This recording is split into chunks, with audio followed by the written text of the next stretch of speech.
Setiap anak pasti pernah gagal, jatuh, dan merasa tidak bisa. Di momen seperti itu, peran orang tua menjadi sangat penting. Haruskah kita langsung membantu atau memberi mereka kesempatan untuk mencoba lagi? Karena dari proses itulah daya juang mulai terbentuk. Bukan tentang seberapa cepat anak berhasil, tapi bagaimana mereka belajar untuk tidak menyerah. Lalu, bagaimana pola asuh yang bisa menumbuhkan daya juang sejak dini? Dan apa yang perlu dihindari oleh orang tua agar tidak melemahkan mental anak? Kita akan membahas bagaimana parenting yang dapat membentuk anak yang tangguh dan tidak mudah menyerah bersama dengan Ibu Nira Wulansari, seorang psikolog anak yang juga merupakan founder dari Anahata Holistic Psychological Services, sebuah layanan psikologi yang concern terhadap perkembangan anak.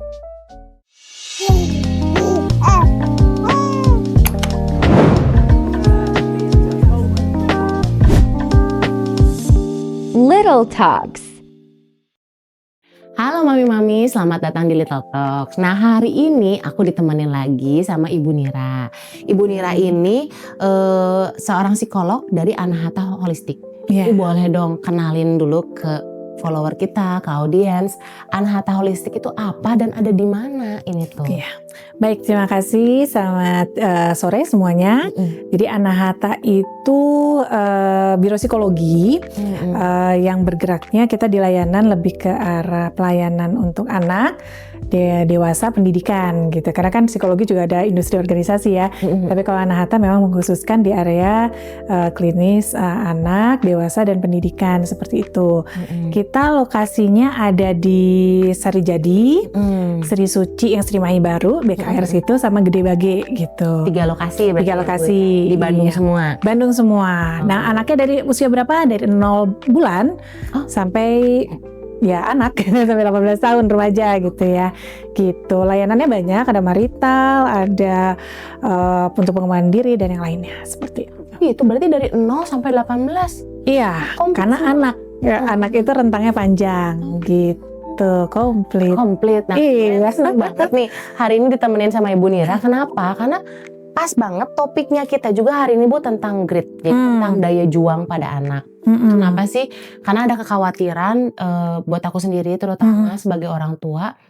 Aku tuh punya kekhawatiran, aduh, hidup tuh kayak gak makin gampang ya Bu ya. Iya banget. Hidup tuh kayak makin susah istilahnya kan, kondisi juga makin sulit gitu.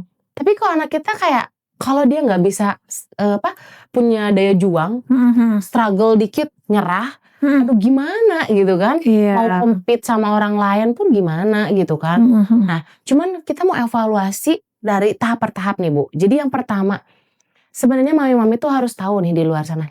Jadi grit atau daya juang itu sebenarnya definisinya apa?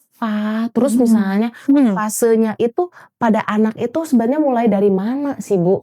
Gitu. Ya, kalau daya juang itu kan bagaimana seseorang bisa bertahan untuk hidup ya. Bagaimana dia mempertahankan dirinya, bagaimana dia memperjuangkan keinginannya sesuai kebutuhannya tentunya gitu ya. Sampai dia bisa eksis lah gitu ya. Ada berada gitu ya. Dan kemudian pada akhirnya dia bisa menjadi manusia atau orang di masyarakatnya dengan baik gitu, dengan versi terbaiknya. Karena versi terbaik orang beda-beda, nggak bisa disamakan. Bener-bener. Nah, dari kapan sebenarnya kan kita tuh berkembang kalau dibilang berjuang itu kan sejak kecil juga udah berjuang ya. Sejak di kandungan juga kita adatnya udah berjuang gitu ya.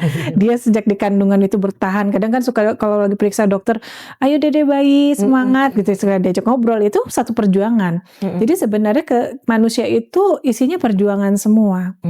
Gitu. Berjalan, merangkak, berguling, ngangkat kepala aja berjuang, menyusu saja berjuang gitu.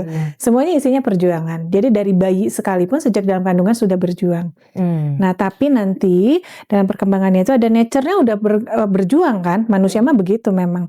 Tapi nurture-nya nih, pengasuhannya, lingkungannya. Ya, si nurture-nya kan faktor luar ya.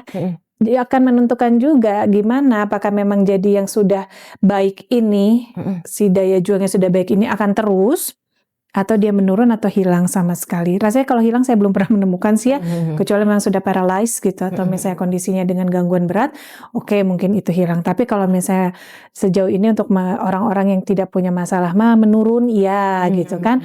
Karena ya banyak hal mungkin kemudahan yang terlalu memudahkan, tidak mengajarkan, tidak membiasakan, tidak mencontohkan ya pasti itu akan menurun. Benar-benar. Gitu. Karena pada dasarnya kalau yang aku ingat ya Bu ya, yang tadi juga aku sempat cerita tentang di mana anak itu waktu kecil dia belajar dari ngeguling, merangkak, berjalan berulang-ulang kali kan, nggak Iya. sekali bisa. Iya, jatuh bangun, itu bangun.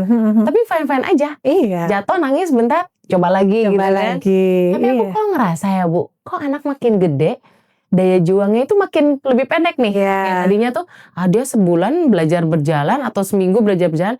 Sekarang mah baru gagal sekali 2 kali, udah Mi nggak mau. Kenapa? Nggak bisa. Kok gitu ya. Tadi kan Ibu sempat bilang tuh, ya ada kala nature-nya sama nurture-nya. Nah kalau boleh tahu nih ya Bu ya, dari sisi faktor luar lah mungkin. Faktor luar apa yang sebenarnya mempengaruhi si daya juang anak? Tadi kan si anak yang biasanya kalau contohnya dari A sampai Z dia bisa tuh jatuh berulang kali, tapi akhirnya berdiri juga tuh Z gitu kan. Tapi kalau udah masuk ke tas-tas yang berikutnya, tugas-tugas berikutnya, kok jadi mundur nggak nyampe Z nih, cuman sampai P, udah sampai M gitu kan. Terus, nah itu faktor apa sih Bu, dan apa yang harus jadi concern orang tua supaya si anak itu jangan sampai hidupnya ya nggak fulfill kalau ngerjain tugas. Nah itu gimana? Jadi kadang ya tadi ya dalam perjalanan itu kan pasti faktor pengasuh itu besar banget ya. Mulai anak-anak itu kan, apalagi di masa-masa dia dari 0 sampai 6 sampai 8 tahun itu tuh golden age banget lah gitu ya. Meski kadang kita tunggu sampai usia perubahannya itu akan lebih cepat itu sebelum akil balik. Gitu ya. Sebelum akil balik itu pasti kita cepat lah gitu ya. Kalau misalnya Kleima masih rada ya lembek lah, kita mau rubah-rubah juga masih enak gitu ya. Nah itu kan kita kejar. Nah di masa itu apa yang terjadi? Apakah si anak ini memang diajarkan Kak untuk tetap berjuang? Tetap dia misalnya ada berproses untuk sulitnya, ada nggak? Dikasih kesempatan nggak sama orang tuanya gitu kan? Misalnya begitu anak mau sapu-sapu, kadang anak kan suka nyapu ya, gitu, senang sekali. Iya, jangan kotor-kotor, dibantuin malah jadi berantakan. Dan nyapu nate kumaha, terserah dia teh. Jadi malah semuanya jadi kotor. Gitu kan, udah gitu ceritanya mau cuci piring, tapi malah jadi water boom, udah main air teh gitu kan. Wih, bubble-nya banyak. Gitu. Buang-buang sabun. Jadi buang-buang sabun, kemudian aduh itu nanti pecah segala macam. Kesempatan itu ada nggak diberikan? Iya sih. Gitu kan. Kadang tidak diberikan kesempatan-kesempatan itu. Nyuci baju aja kadang ya. Yang namanya anak kan sahabat air ya gitu ya. Sahabat air. Jadi begitu misalnya dia dikasih ember, kasih cucian tuh malah main air, malah nyebur gitu kan, malah jadi berenang. Karena memang begitu. Tapi saat kesempatan itu diberikan, si anak belajar. Oh ini loh caranya. Oh gini ya perjuangannya. Toh kalau misalnya dia berantakan, dia harus beresin gitu kan. Harus sampai tuntas dong. Kamu kotorin, kamu beresin. Kayak gitu kan. Termasuk misalnya kayak di mall, dia waktu kita jalan-jalan. Kalau yang saya lihat anak itu selalu sudah berstroller gitu ya. Dia pengen apa tinggal nunjukin kepalanya, goyang-goyang. Itu. Didorong sampai ke yang dia mau. Tapi kalau saat si anak itu stroller ini hanya dijadikan memang benar-benar stroller ya. Anak capek baru taruh situ. Kalau tidak ya silakan kamu jalan, silakan kamu lari. Meski kadang kita harus capek ngejar ya waduh gitu, tapi disitulah bentuk eksplorasinya, disitulah dia bentuk misalnya begitu lari dia jatuh dia bangkit lagi. Pengen sesuatu dia akan ngomong, mami pengen itu, lihat dulu segala macam. Segala sesuatu ada usahanya. Sekarang kan serba gampang, taruh aja, udah kamu diam sini aja, makan udah sini suapin gitu.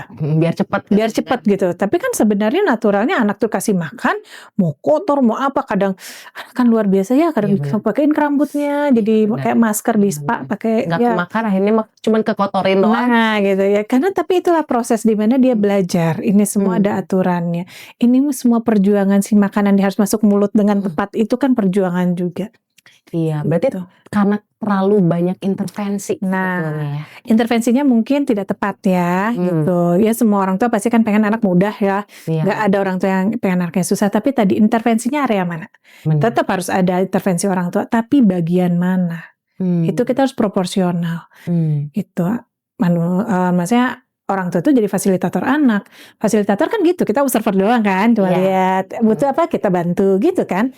Kalau nggak butuh ya udah kita lepas. Ya gitu fungsinya kita sebagai orang tua. Gitu. Jadi posisinya ya Bu ya, kalau kayak gitu ya, saat kita terlalu banyak membantu, saat kita terlalu kasih banyak kemudahan, malah itu yang menghambat daya juang anak. Ya.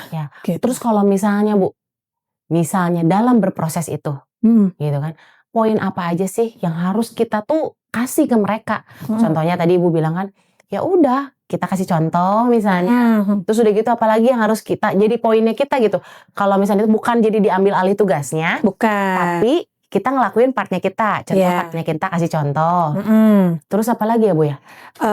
Kasih contoh ya, maksudnya kemudian kita kan juga butuh, mereka kan butuh dukungan ya. Penguat dalam artian penguat untuk perilaku itu terulang kembali.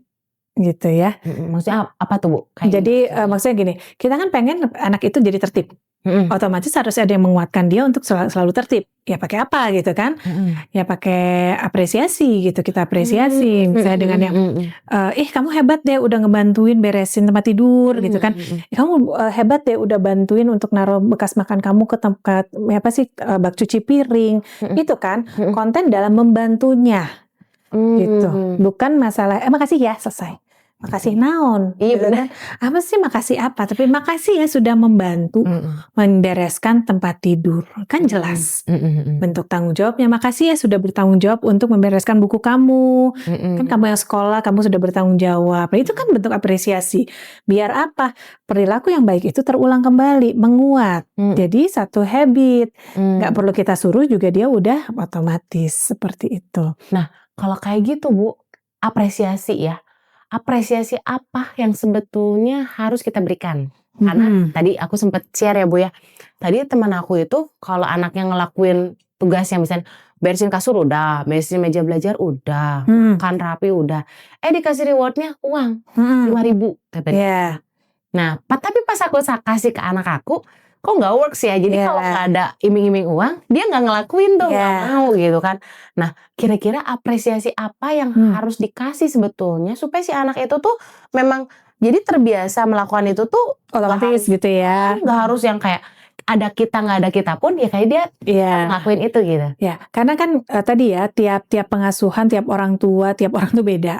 Jadi bisa jadi memang berhasil untuk di keluarga A, keluarganya Mbak Ma nggak bisa, bisa gitu ya, karena beda tadi, kita nggak bisa samakan. Nah, jadi kita perlu tahu juga si anak ini karakternya seperti apa. Kayak kenali anak-anak itu penting banget ya, harus kenal betul. Kemudian love language-nya apa? Love language itu yang akan mengantar kita pada akhirnya dia butuhnya apa. Gitu kan, butuhnya apa, saat kebutuhan itu dipenuhi ya itulah reward buat dia.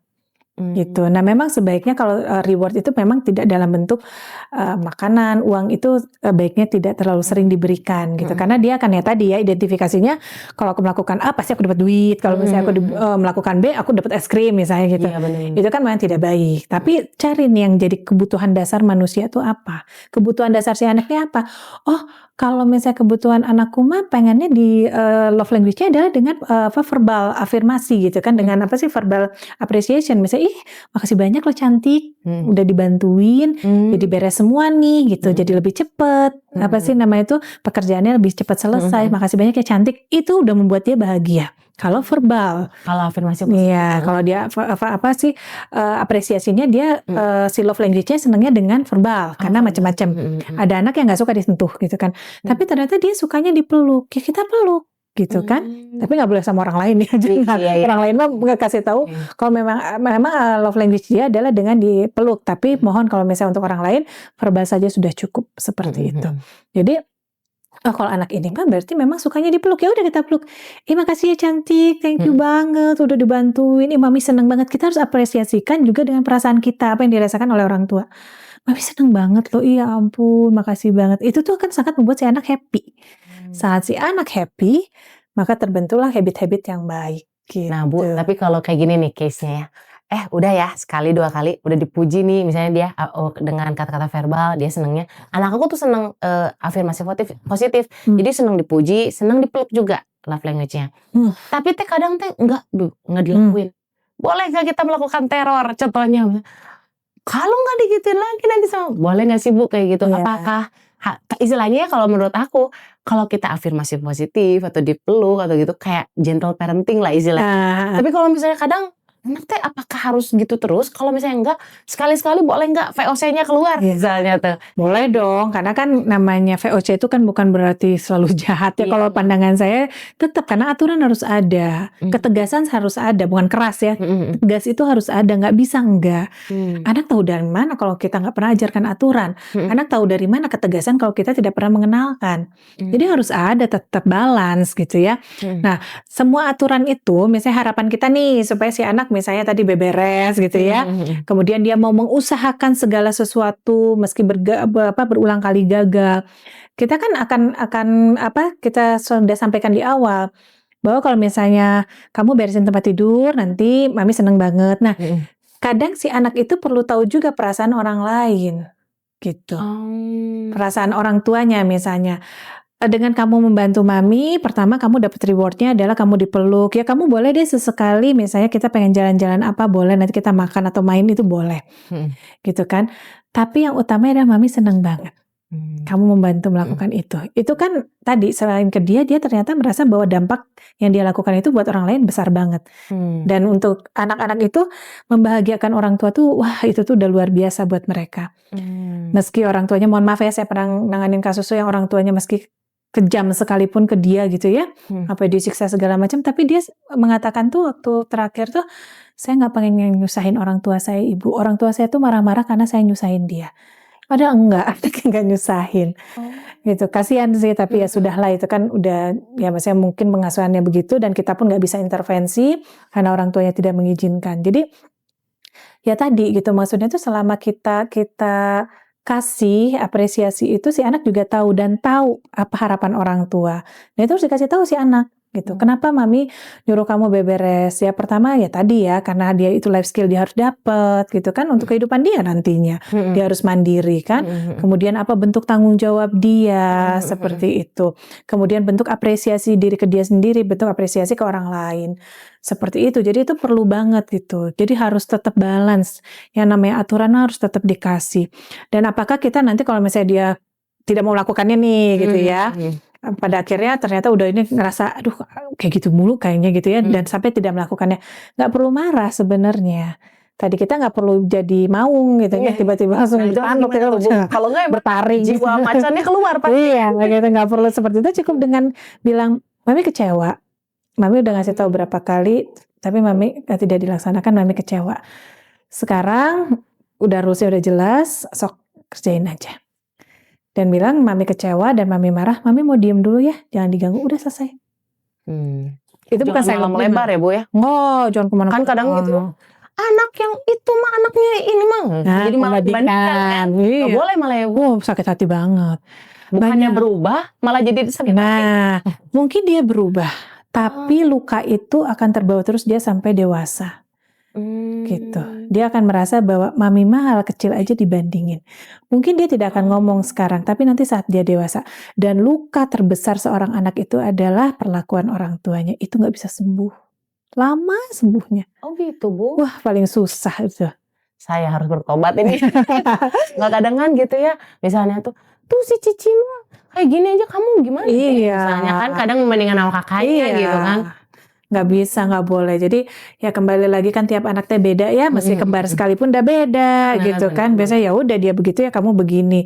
Misalnya dia melakukan sesuatu yang baik ya kamu juga bisa gitu. Tapi kamu bukan dia. Kita harus tegaskan.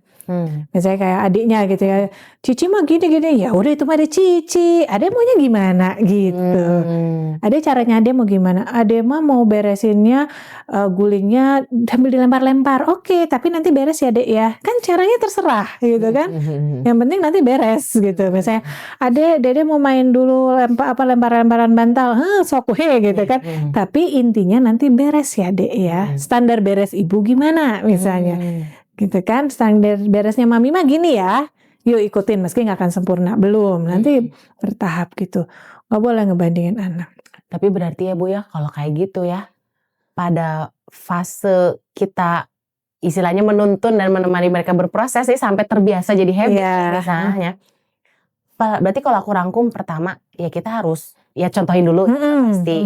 Terus kedua jangan lupa ada rewardnya tuh dari love language-nya ya, bukan dari mungkin gift atau apa ya, uang atau apa, boleh sesekali lah itu ya. Tapi terus udah gitu jangan lupa kenalin juga emosi kita. Iya harus. Iya karena kita kadang suka lupa ya sama emosi ini, kadang emosinya langsung meledak gitu kan. Iya. Udah berkali-kali kan gitu kan. Padahal ada kalanya karena kita salah marahnya malah jadinya bukan berubah, malah jadi resisten. Iya, sakit hati, resisten, jadi nggak mau. Ngapain aku ngerjain itu, kerjanya dimarahin mulu gitu kan. Benar-benar. Gitu. Jadi ngapain, udah biarin aja. Biarinlah sampai ada anak tuh bilang ke saya gini, udahlah Bu, udah saya memang nakal, dimarahin terus tiap hari. Ya saya mah terus-terusan aja, nanti si mami teh marah aja sama saya terus. Jadi apapun yang saya kerjakan salah terus, dia bilang gitu. Oh enggak gitu, sampai saya bujukin enggak gitu kok. Sebenarnya mami mau dengerin kamu, tapi mungkin mami capek. Kan kita harus memperlihatkan duduk perkaranya ya. Ini si mami nanti kerkunaun gitu ya, gitu kan, sampai bertanduk juga gitu kan. Akhirnya dijelasin, iya tapi mami marah-marah terus. Ya pada akhirnya begitu diskusi ya tadi. Dan anak-anak tuh sesimpel kalau misalnya remaja, terutama mungkin kalau anak kecil masih mau lah ya berkali-kali kita kasih tahu. Remaja tuh aku tuh cuma kasih tahu 2 kali aja Bu, udah selesai. Dan aku juga tahu cenah. Dibanding sampai mohon maaf ya, sampai dia udah jadi kasar sama orang tuanya karena keras banget. Sampai dia tuh Bu, sampai mukulin aku. Ya udah aku mah mendingan gak usah aku kerjain, dia bilang gitu. Oh malah jadi antipati. Jadi antipati, jadi ngelawan gitu. Boro-boro kita mau, si anaknya mau berjuang, boro-boro si anaknya mau melewati proses, yang ada malah jadi antipati. Tadinya kita ngarepin anak ini teh coba bisa sampai beres gitu kan, jangan gampang menyerah, malah jadi menyerah malah. Iya, jadi menyerah karena apa? Karena dia apapun yang dia lakukan sebenarnya kan mungkin dia minta ditunggu kan gitu ya. Kadang anak-anak teh belok ke mana heula gitu ya. Minta ditunggu tapi orang tua tidak mau menunggu.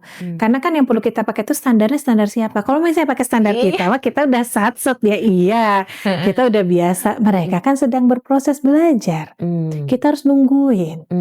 Gitu. Kita sampai di titik ini misalnya kita mah dulu berjuang gini-gitu nggak apa-apa. Iya, kita juga melewati proses gitu kan.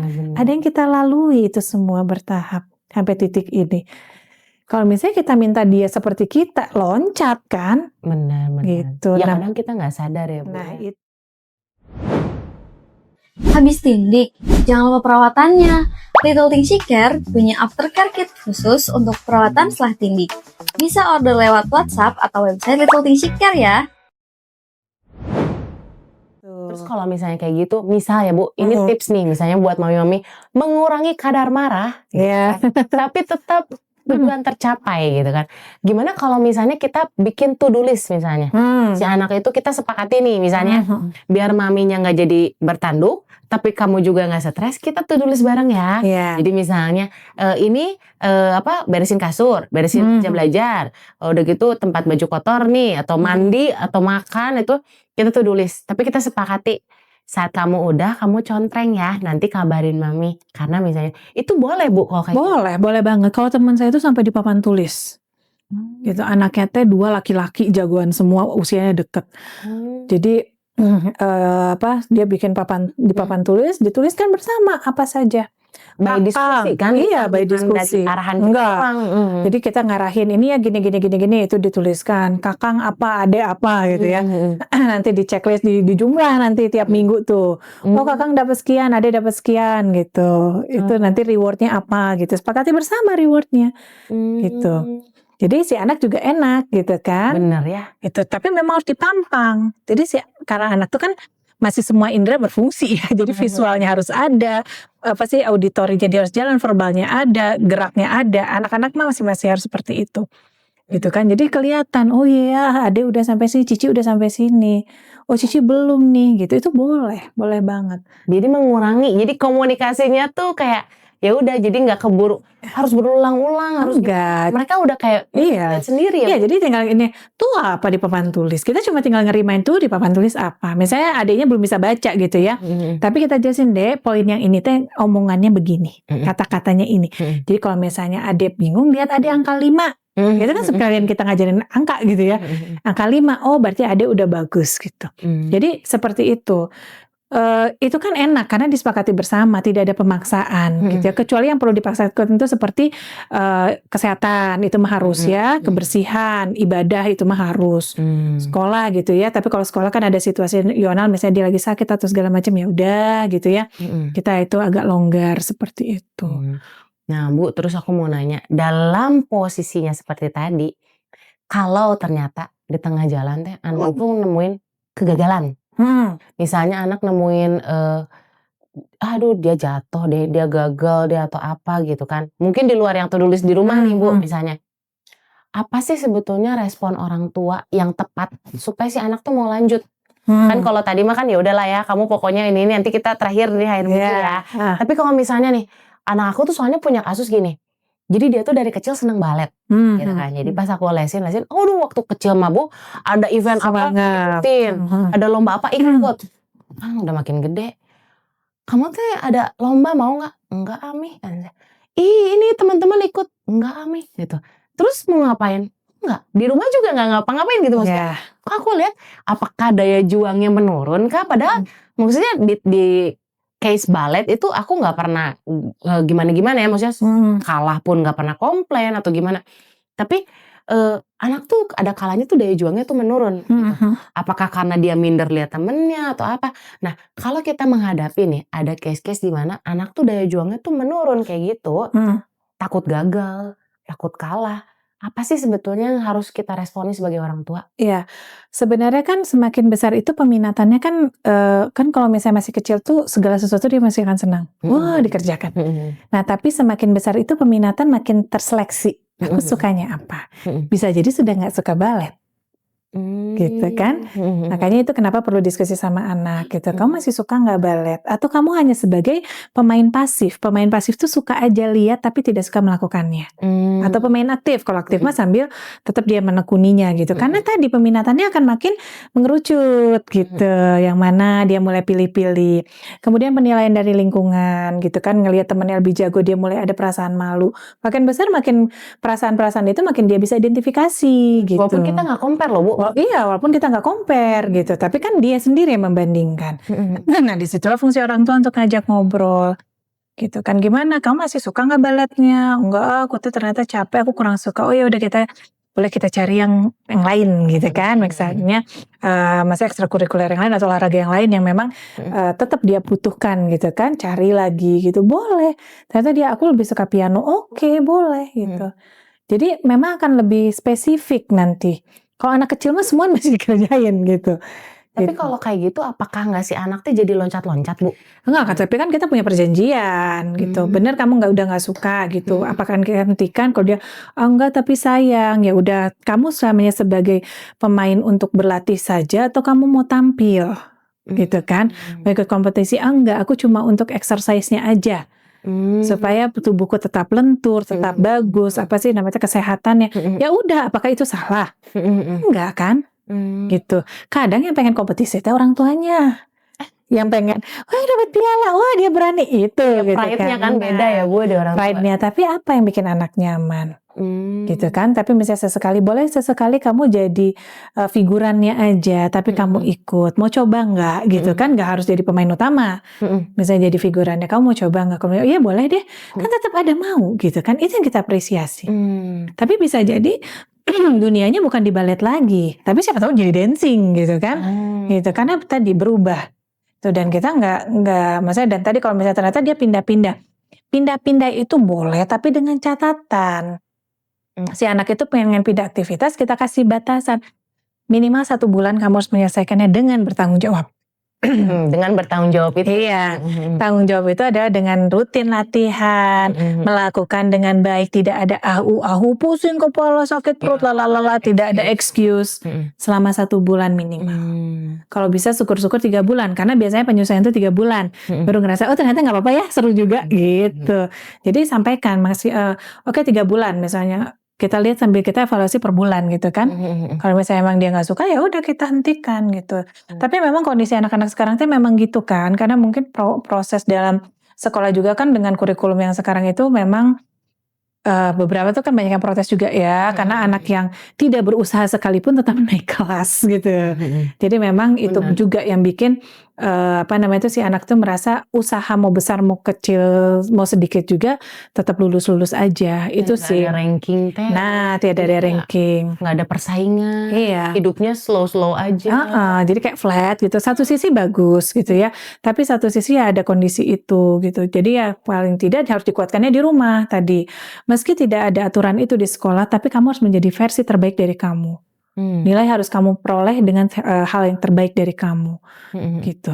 Buat siapa ya? Buat dia juga kan? Benar-benar. Gitu. Karena hidup mah tidak selalu arusnya harus santai, arus bawahnya harus deras gitu. Itu sebenarnya hidup tuh kenceng gitu, cepet gitu kan. Jadi ya harus siap gitu kan. Kalau misalnya kamu santai, habis gitu. Nah itu yang perlu diajarkan. Nah Bu, aku mau tanya. Jadi waktu kemarin itu kan kadang gini ya. Kalau waktu dulu kita tuh susah. Jadi kadang kita pengen kasih anak kita tuh suatu privilege lah. Supaya jangan kayak kita dulu gitu. Iya. Tapi kalau dari awal tadi kita ngobrol ya, sebetulnya kayak saya narik garis merah tuh privilege untuk punya kesulitan itu mengenai kesulitan itu ternyata baik juga ya. Iya. Gitu. Kan tapi kesulitannya seperti apa ya, proporsional lah gitu ya. Kalau dibilang sulit banget juga toh kita mampu gitu ya, jangan maksudnya gini, kita mampu tapi kita mempersulit anak kita itu juga nggak boleh.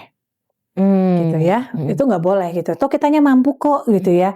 Tapi kita ajarkan adalah ini dapatnya nggak mudah. Kita sampaikan bagaimana proses kita sampai di situ. Misalnya anak kita pengen tas Smiggle misalnya gitu ya. Mami itu Smiggle yang baru, pokoknya aku pengen gitu ya. Kita sampaikan, oke, mami bisa beli ini. Tapi dengan harga sekian, mami itu harus melewati A, B, C, D. Nah itu kita ajarin. Mami bekerja, penghasilan mami sekian. Bukan berarti kita misalnya pengen, wah anak kita jadi tahu nih apa sih dapur keuangan kita. Mahal ya, nggak ada duit mami ya. Iya. Gitu kan. Iya, tapi yang diajarkan adalah bagaimana perjuangan untuk dapat itu. Jadi kalau gitu mah berarti tunggu ya, misalnya mami harus podcast dulu 5 nih baru dapat duit gitu kan misalnya gitu. Mami harus dapat ini dulu 5 dulu nih baru bisa gitu kan. Nah, saat kalau misalnya mami podcast 5 itu berarti ada waktu yang harus mami pakai sekian jam. Mami tidak bisa menemani kamu, mohon maaf ya. Kamu oke nggak soal itu? Gitu kan. Jadi dia tahu apa yang dilakukan, apa proses itu untuk mendapatkan privilege tadi, gitu. Iya. Privilege itu ada, harus kita memang kalau kita mampu mah kenapa enggak gitu ya. Tapi kita harus ajarkan anak juga bahwa si anak itu harus tahu bagaimana perjuangan untuk mendapatkan semua itu. Iya benar. Prosesnya. Jadi memang dia tidak mengalami proses itu, orang tuanya yang mengalami, tapi dia tahu gitu. Jadi tetap menumbuhkan kesadaran si anak, oh iya ya, nggak bisa seenak aku gitu. Bener. Segala sesuatu juga dia akan mengukur, wah aku harus berjuang dulu nih. Nanti otomatis nih misalnya kayak ibu, misalnya Mbak Yuli ngajarin gitu ya, gini loh Ci, susah banget gini. Nanti dia akan belajar, oh nanti kalau misalnya aku ada sepatu yang lucu nih, yang pengen, dia akan ngolok gitu, akan merayu ibunya tuh dengan cara, mami aku bantuin ini ya, tapi nanti aku boleh nggak beli ini? Kan sesuatu yang positif kan? Dia merayunya dengan melakukan, mami nanti aku beresin tempat tidur ya, aku cuci piring ya Mia, nanti aku bantuin sapu-sapu, tapi boleh nggak nanti aku dapat ini? Kan dia sendiri yang menentukan, tanpa kita harus yang menentukan gitu. Itu di situ si anak akan sadar betul kalau misalnya privilege itu didapatkan, aku dapatkan juga, tapi aku tetap berjuang karena orang tuaku pun berjuang untuk mendapatkannya. Gitu. Jadi jangan langsung di-cut, jangan langsung diomelin ataupun jangan langsung dikasih juga ya. Iya, Malah kita jangan. kenalin prosesnya kita pun juga seperti Harus itu. tahu. Berarti bukan cuma mereka loh yang berproses, Iya. kamu juga berproses. Iya. Oke, Gitu. oke. Karena kan pada akhirnya dengan punya anak itu kita sendiri berproses kan menjadi orang tua untuk mereka. Karena tiap orang tua beda. Benar. Kita dengan orang tua kita aja beda gitu Iya, kan. benar-benar. Gitu. Dengan anak kita beda lagi kita berprosesnya. Nah, Benar. itulah. Jadi meski kita punya apapun gitu, mereka harus tahu betul. Jadi disitulah nanti mereka akan menghargai dirinya, orang lain gitu. Jadi sebenarnya cara kita itu kadang yang bisa menentukan si anak itu tuh mau berjuang atau enggak. Iya.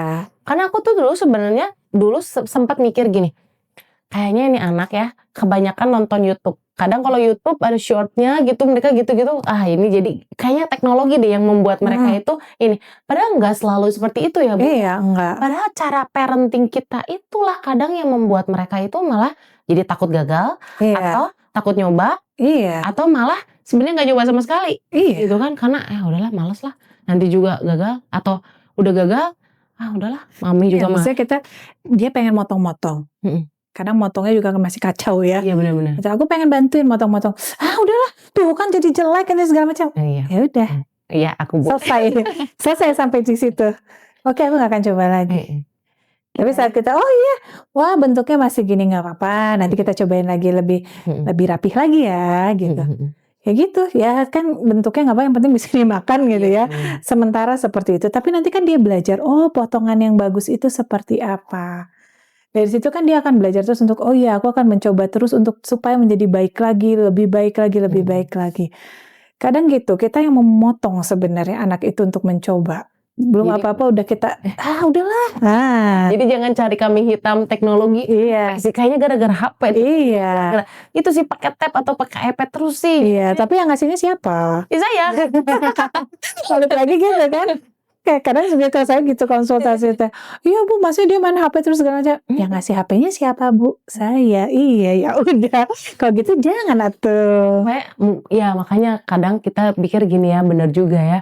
Anak berubah mungkin karena cara kita mendidik berubah juga. Berubah. Kadang Anak tuh ngikut kok. Karena kita pengen anak berubah nih, jangan kayak gitu. Kalau kitanya parentingnya tetap sama, nggak bisa ya Bu ya. Iya. Dan jangan sampai golden momennya ini hilang. Hilang. Kalau kita nggak rubah-rubah, ditunda-tunda, malah hilang. Udah selesai. nggak diubah malah ya. Kita baru sadar misalnya anaknya udah 14-15. Aduh, kayaknya harus dirubah. Wah, itu panjang. Bisa, karena selama umurnya masih ada, Iya. orang tuh bisa berubah, tapi lebih sulit. Benar-benar. Dan lagi kan posisinya kalau kita masih ada ya. Kalau kita masih ada. Amit lah kalau misalnya kita nggak panjang umur, siapa yang mau ngajarin anak Iya, kita gitu kan? iya. Dulu saya ada temen ya, teman kakak saya, itu tuh sangat protektif banget orang tuanya. Anaknya pinter, bagus segala macam, tapi serba nggak boleh gitu ya. Itu zaman saya dulu padahal, zaman kita diabur gitu ya. Itu nggak boleh banget. Sampai ibunya meninggal, anak itu nggak bisa apa-apa sama sekali. Karena terlalu diprotektif. Terlalu diprotek. Pertama bapaknya meninggal. Akhirnya begitu bapaknya meninggal, ibunya sakit. Si anak itu even ngurus ibunya saja nggak bisa. Sampai akhirnya keluarganya mendatangkan resuster segala macam. Ngurus dirinya saja dia nggak bisa. Sampai makan tuh masih harus disediakan. Padahal sehat. Sehat, sangat sehat, tidak punya masalah. Tapi karena memang kayak dikurung tanda kutip ya, jadi nggak saking ketakutannya orang tuanya anaknya ketemu orang segala macam, ya jadi kayak kena gangguan jiwa sih pada akhirnya. Gitu, karena tadi nggak pernah diberi kesempatan gitu. Kasihan sih memang, kita juga sedih ya ngelihatnya. Begitu orang tuanya meninggal itu benar-benar kehilangan pegangan banget. Akhirnya dua-duanya ditaruh di panti. Aduh. Ya gimana? Mungkin kan bingung ya. Mungkin keluarganya juga mengurusin sudah dewasanya sudah gimana? Ya udah telat kan? Udah telat banget. Kasihan banget. Masih ada sekarang teman-teman saya tuh, tapi ya udah nggak bisa apa-apa. Jadi tidak menikah, tidak apa. Jadi benar-benar hidupnya benar-benar tergantung sama orang lain aja. Kan auzubillah ya, ngeri gitu. Iya, udah gede gitu. Iya, udah gede apalagi. Kalau anak mah masih kita mungkin begitu, misalnya keduanya tidak ada, kita ganti pengasuhan, mungkin kita bisa bentuk. Itu ini kan berjalan waktu sampai dewasa, dia nggak bisa apa-apa. Kasihan banget. Cuma kakaknya, kalau nggak salah 3 bersaudara ya dia teh. Cuma kakaknya 1 aja yang normal. Mungkin karena sulung kali ya. Iya, dan si kakaknya ini rebel. Oh. Kalau kakaknya rebel, dia berani keluar, dia coba segala macam, wah sampai orang tuanya marah segala, tapi kakaknya berani. Adiknya mah 2 udah, ya gitu aja. Ya kadang Sedih sih. kita bilang bentuk kasih sayang kita sama anak itu Iya. malah ya kita perbaiki nih parenting kita. Iya. Loose tinggal jangan, Nah, overprotecting juga jangan ya Bu ya. Iya. Kayak combine kan si pengasuhan tuh gentle-nya harus ada, VOC-nya harus ada juga lah, balance lah. Balance ya bukan apa-apa karena tadi anak ini akan hidup sendirian di luar sana. Apalagi misalnya kita punya cita-cita anak kita keluar negeri sekolahnya. Wah, kalau nggak disiapin ini sekarang mah tuh mau gimana? Benar. Itu direncanakan betul harus itu. Kalau misalkan ya Bu ya, mempersiapkannya. Tipsnya apa sih Bu? Boleh nggak sih kalau punya pemikiran gini? Kayaknya nih kalau misalnya nanti one day cita-cita nih pengen sekolahin misalnya di luar negeri misalnya. Dari sekarang padetin jadwalnya biar anak terbiasa ini. Itu works nggak Bu? Atau malah ya nggak usah terlalu padat, tapi malah kasih activity yang dia mau atau gimana? Atau harus seperti apa sih di momen golden age ini nih ke anak? Jadi sebenarnya kita lihat ya, nanti outputnya kita pengen apa gitu. Makanya kan kalau saya suka nyaranin tiap tahun itu orang tua bikin kayak dream board untuk diri sendiri, untuk suami istri gitu ya, untuk diri sendiri, misalnya ayahnya ibunya, suami istri, kemudian untuk anak-anak. Oh dream board. Iya, jadi rancangan. Rancangan kita pengennya gimana nih. Sampai nanti misalnya anak-anak aku nanti targetnya pengen kuliah di mana, itu kan dirancang semua kan. Jadi kita benar-benar persiapkan si anak ini dari sekarang apa. Lihat karakter anak tapinya. Gitu. Lihat karakter anak misalnya, anakku sukanya art banget. Berarti kita kan sudah fasilitasi ke arah art kan gitu kan. Berarti nanti outputnya kalau art dia apa nih, mau desain gak mau apa-apa gitu ke artnya. Gitu. Perlu diperhatikan juga itu, nggak bisa kita yang asal ya udah padetin aja biar nanti dia struggle di luar segala macam, nggak bisa gitu juga. Kesehatan anak beda-beda, daya tahan tubuh ya Bu ya. daya tahan tubuhnya beda-beda, itu harus perlu diperhatikan betul. Kalau misalnya cukup, tapi kan yang tepat itu dia efektif efisien ya kan, segala sesuatu tuh. Kita lihat ini, ini efektif nggak, efisien nggak. Kalau misalnya nggak efektif, nggak efisien, ngapain kita kasih segala macam kegiatan tapi anak jadi stres, buat apa? Kalau misalnya kita lihat, kalau misalnya kayak di Anata kan kita ada cek tumbuh kembang nih gitu kan, supaya kita bisa ngerancang program kira-kira kegiatan apa yang tepat untuk anak ini sesuai karakternya. Iya, sesuai karakter, sesuai dengan boleh. Nanti kita cek. Jadi ibu, anak ibu mah jangan yang aktivitas yang terlalu banyak geraknya, capek misalnya kayak bola gitu, karena tubuhnya agak lemah. Kan misalnya ada pemeriksaan dokter juga ya. Jadi aktivitasnya yang apa, gimnastik aja Bu. Nanti calmingnya renang aja Bu, gitu. Oh gitu. Iya, jadi itu dirancang. Jadi bukan udah dedetin semua. Harus diteliti dulu si anak. Iya, kan kesian kali ya kita dedetin semua sementara si anak gak suka. Stres gitu. Jadi kita pilih juga kegiatannya teh. Anak aktif kan padat banget Bu. Iya, anak aktif ya harus dikasih gerak banyak, tapi tetap harus ada yang calming. Jadi ada yang aktif, ada penurunnya. Calmingnya apa nih? Oh gitu. Iya. Kan nggak bisa ibaratnya mesin lah, mau kita terus aktifin juga lama-lama jebol kan. Ada waktu meredanya. Apa nih kegiatan yang aktif, kegiatan yang menenangkan. Itu tuh bisa dideteksi dari usia umur berapa Bu? Sebenarnya dari kecil juga udah bisa ya. Dari kita biasanya ngecek di usia 2 tahun juga udah kelihatan. Oh udah kelihatan. Udah mulai kita rancang nih. Oh yang ini, explore-nya ini. Ada kalau klien saya yang dari Kamboja sampai sekarang masih kayak gitu. Dia orang Indonesia tapi setiap tahun dia screening datang. Anaknya udah gimana. Jadi itu karena kan dia harus di luar negeri ya gitu. Anaknya biar survive di luar negeri ya dari usia 2 tahun, adanya marah dari 1 tahun. Jadi tiap pulang ke Indonesia terus, kadang konsul online seperti itu. Karena takutnya ya gitu ya Bu ya, kita salah ngasih activity, kayak padatin jadwalnya dia, terus malah dianya burn out. Jadi kalau yang dia pengen malah yang dia suka, talentanya di situ, pas udah kelelahan dulu. Iya, kan sayang tuh. Jadi memang kita mending carikan benar-benar pilihkan, bukan apa-apa. Misalnya kan kita juga bergerak dari kesukaan anak, kemudian kondisi tubuhnya seperti apa gitu kan. Kemudian kira-kira keberbakatan dan arahnya yang kira-kira dia bisa dikembangkan kemana gitu. Meski kalau misalnya minat bakat mah nanti SMP kita baru bisa cek gitu. Kalau usia segitu mah masih kita bebaskan sok apa yang bisa kita kasih. Tapi tetap kita harus lihat karakter anak. anaknya pemalu disuruh manggung terus, ya stres gitu Iya, kan. benar-benar. Gak bisa gitu. Jadi kita lihat anaknya pemalu, ya jangan kasih aktivitas yang ketemu banyak orang. Benar-benar. Cari aktivitas yang di belakang layar, menggambar, kan? Itu musik. Di-screening dulu, Nah, baru malah kita tentuin ini kegiatannya ini. iya. Jangan malah dipadetin dulu. Ibu, ya. Jangan, kasihan. Balik. Tuh kebayang kayak kita misalnya kita disuruh ngerjain segala macem, sementara kita tuh nggak sanggup. Yang ada apa? Burnout kan? Iya sih, benar. Gitu sama kayak orang dewasa. Kita juga pada akhirnya kalau kita orang dewasa udah bisa milih. Mm-mm. Ah nggak mau, aku nggak mau yang ini, aku mah nggak bisa. Anak akan Iya. nerima-nerima aja. Iya, Gitu. gitu. Ya udah habis disuruh mami, ya udah habis disuruh mami. Iya, jadi Tapi bukan, happy nggak? bukan kesadaran diri sendiri, Iya. karena by paksaan. Nah, happy nggak dia? Makanya kalau saya nanya ke anak-anak itu happy nggak? Kalau misalnya di sekolah gitu ya, kayak tadi saya habis konsul di satu sekolah gitu, happy nggak gitu? Aku happy hari ini. Kenapa? Karena aku ketemu temen. Happy nggak hari ini? Enggak, aku lagi sad. Kenapa kamu sad? Iya, kenapa? Jadi bukan gimana pelajaran kamu, gimana enggak? Kamu happy nggak gitu hari ini? Karena percuma gitu. Kalau misalnya dia nggak happy kan buat apa? Benar-benar. Aku nggak happy karena tadi pelajaran Mandarinku gini. Oh ya, it's okay, nggak apa-apa. Tapi itu bagus buat kamu nanti ke depannya. Sok yuk. Kalau nggak bisa, ayo kita coba lagi. Nanti bisa kok. Dan itu tuh secara nggak langsung mendidik anak, karena kamu tuh sebenarnya sukanya di sini. Karena Iya. kamu di sini, kalau sampai gagal nggak apa-apa kok, coba Nggak lagi apa-apa. gitu. Iya. Dan ke mereka juga jadi kayak nggak ada beban. Iya. Pas banget fit in sama Iya. mereka ya, Bu. Iya.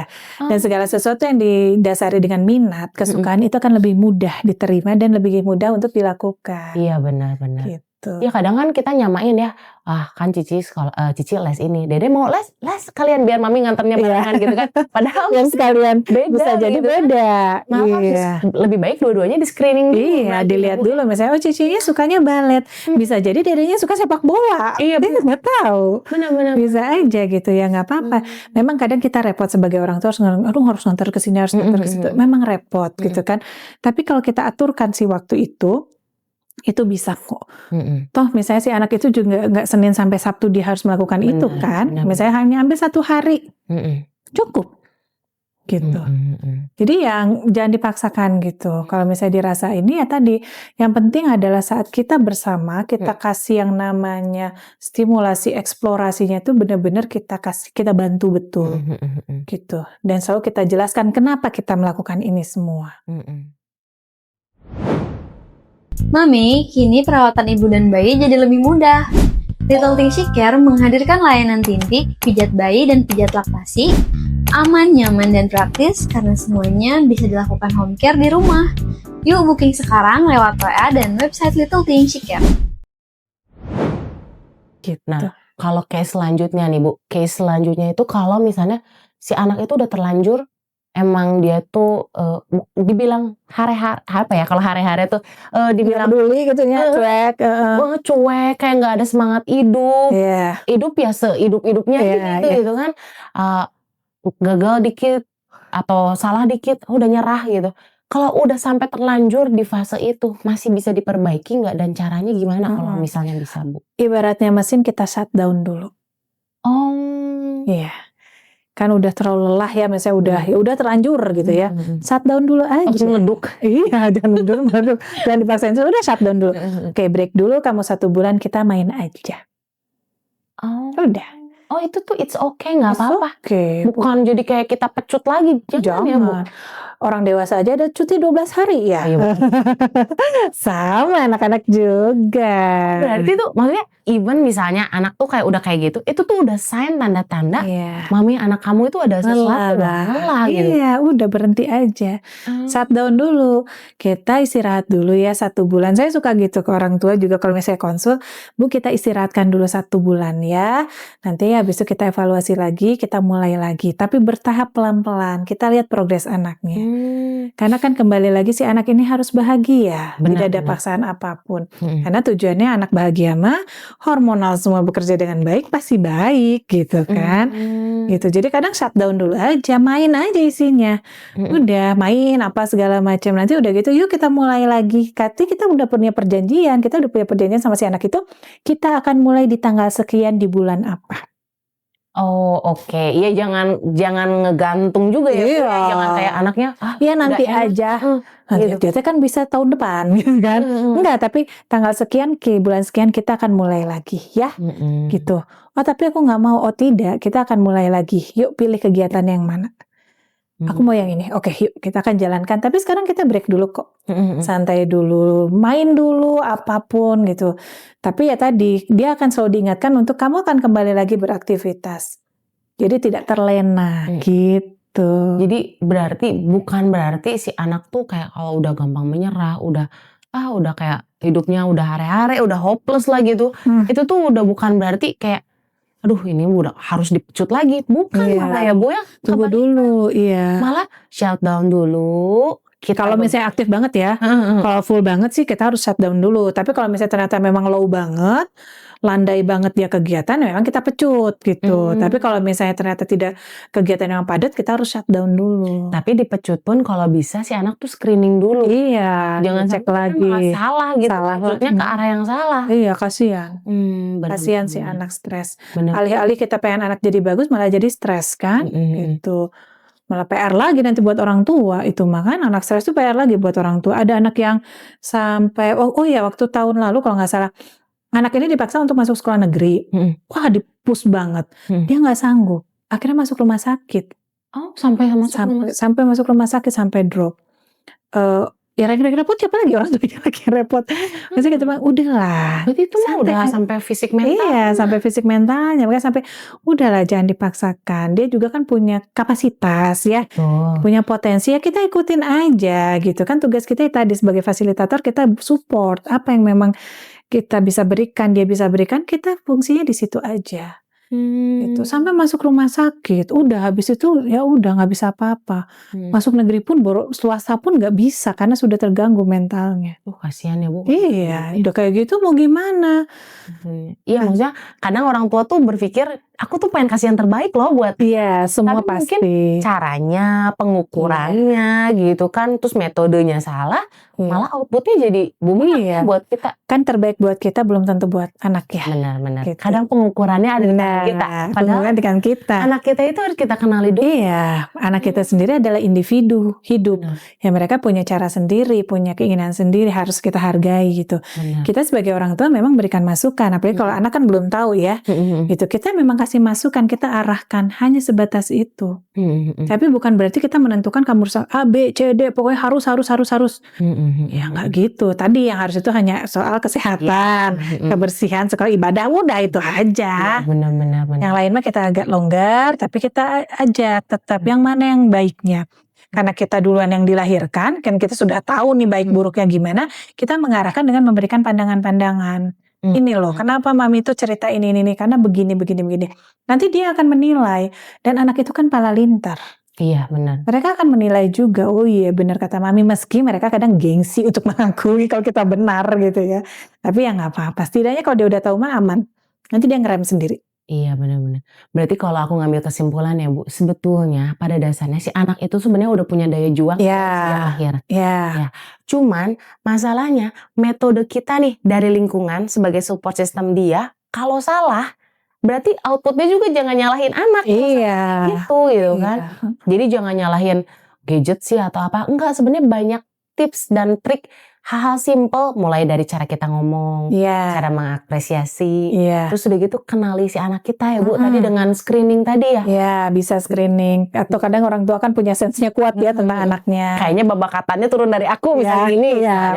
Tapi kan maksudnya kalau kayak gitu berarti banyak effort sebenarnya yang bisa kita lakuin ya. Banyak banget. Supaya si anak itu tumbuh jadi orang yang memang gak gampang nyerah, bisa survive ngadepin keadaan. Soalnya saya dulu punya prinsip gini Bu.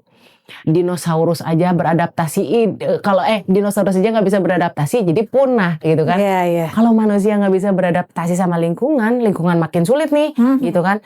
Dia juga nggak mau push dirinya, kalah sama AI mungkin nantinya. Wah dia mau jadi apa gitu kan. Kadang-kadang kita khawatir orang tua tuh gini, obrolan sesama orang tua murid ya. Ini kalau ledat-lelut kayak gini ya, nanti dia mau kerja apa loh? Semua udah pakai AI. Ini PR dikit aja. Ini kadang kita tuh suka jadi kayak banyak worry gitu kan. Tapi aku sekarang ngobrol sama ibu ya. Jadi aku kepikiran nggak se-worry itulah, nggak semenakutkan itu saat kita dari sekarang udah mengantisipasi. Udah. Benar. Dan nggak harus yang gimana-gimana ya Bu ya. Bukan harus nyediain, ya udahlah berarti kudu les ini les itu biayanya segini itu. Enggak, padahal hal simple Bu ya. Hal simple. Dan tadi harus kita ingat AI itu ciptaan manusia. Benar. Kendali di kita. Iya benar. Gitu. Jadi meski dia secanggih apapun, tetap dia hanya mesin. Tapi kadang takutnya aku tuh anak kita malah jadi bergantung sama AI loh Bu. Karena kita yang meminta. Kalau kita bilang kamu tetap harus cari books-nya ya, you have to read dari book-nya. Jangan hanya sekedar apa kata AI. AI juga tadi mesin secanggih itu dan sekeren itu kadang ya. Maksudnya bukan kadang tapi memang sekeren itu. Tapi tetap kan kita harus baca base-nya, teorinya, bukunya, apa kata risetnya. Selama kita tetap mengarahkan ke sana, aman. Aman, nggak apa-apa. Saya juga sekarang kan teknologi kayak psikologi juga berbasis AI itu udah mulai banyak gitu ya. Tapi tetap sense manusianya nggak bisa digantikan sama siapapun. Dan kita selalu baca ke teorinya lagi. Ini kata manusia dari risetnya bagaimana? AI ada risetnya nggak ada mungkin ya, ada juga.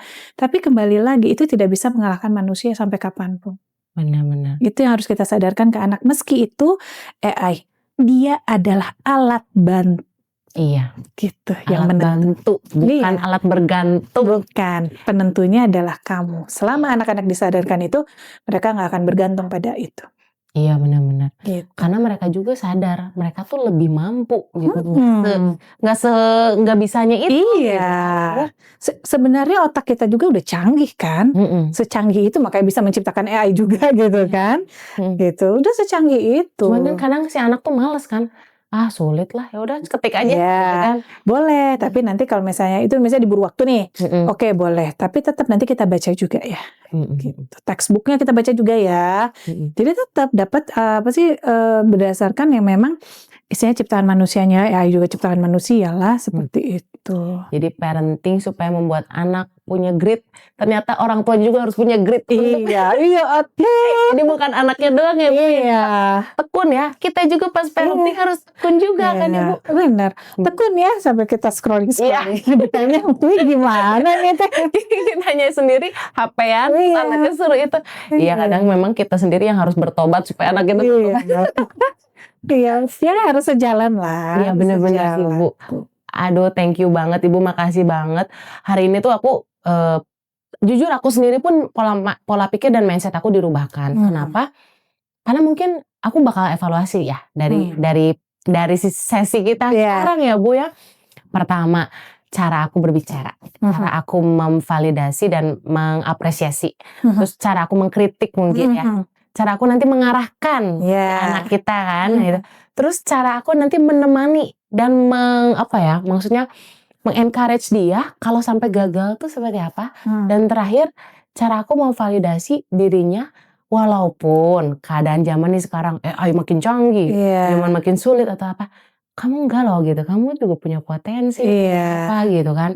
Ya hopefully aku percaya insight positif ini nggak cuma aku yang dapat, tapi follower Little Things She Wear juga di sana, di luar sana pasti juga banyak dapat insight positif. Semoga sebagai orang tua kita juga bisa berubah karena kita harap anak kita juga jadinya anak-anak yang luar biasa, anak-anak yang punya daya juang tinggi ya Bu ya, anak-anak yang berprestasi gitu kan, jangan gampang nyerah, jangan gampang putus asa gitu. Dan satu lagi, kalau sampai mami nggak bisa, udah datang aja ke ahlinya, saya juga udah mau daftar gitu. Kenapa?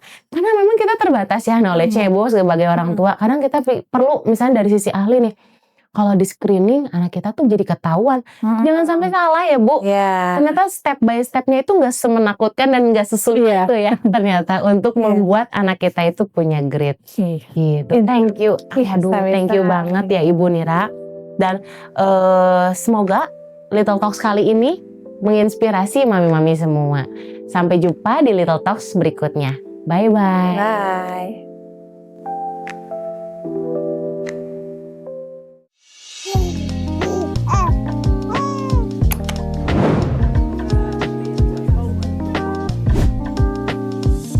Little Talks.